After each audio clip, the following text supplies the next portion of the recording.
จ้าอยู่นี่แหล้วอยู่นี่ล่ะแถวๆกรุงเทพนี่ล่ะจ้าโอ้ยอ้ายดีใจหลายดีใจคักนึกว่าแม่นตัวสิมาคุยกับอ้ายโอ้ยเห็นรูปแล้วก็สะอ่อนโอ้ยมีอ้ายมีรถ4ประตูตัวคันบักใหญ่โอ้ยนั่งได้หลายคนโอ้ยเนาะโอ้ยจังแม่นอ้ายดีใจหลาย บ้านก็มีบ้านอยู่กรุงเทพหลังหนึ่งแล้วก็อยู่เพชรบูรณ์อีก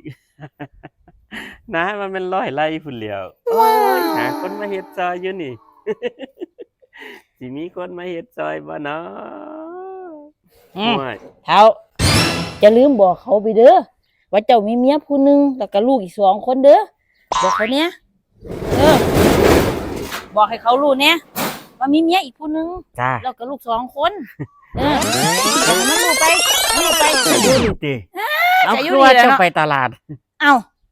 ไปตลาดก็สิมาบ่เป็นบ่บ้ามันเป็นจังใดก็ ข่อยอันฮัดเว้าชื่อดอกเฒ่าหัดเว้าอื้อปื๊ดหัด บ่ เว้า มีหยังดอกเฒ่าบ่มีหยังดอก เนียนเนาะเจ้าเนี่ย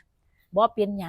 งสิเว้าก็บ่เป็นหยังแต่บอกเขานำมีเมียผู้หนึงมีลูก2คนบ่อันนี้เขาเซ็นเตอร์ซื่อๆ ให้ เขา มันเสีย เซ็นเตอร์มักสายไปแล้วล่ะ มาเตอเตะหยังกูยืนฟังแต่โดนแล้วบ่ต้องมาแก้ตัวเฮ้ยข้าวหน้าน่ะบอกในเด้อว่าสิเอาวัดใดอ่ะสิไปส่งสการถึกมองเด้อ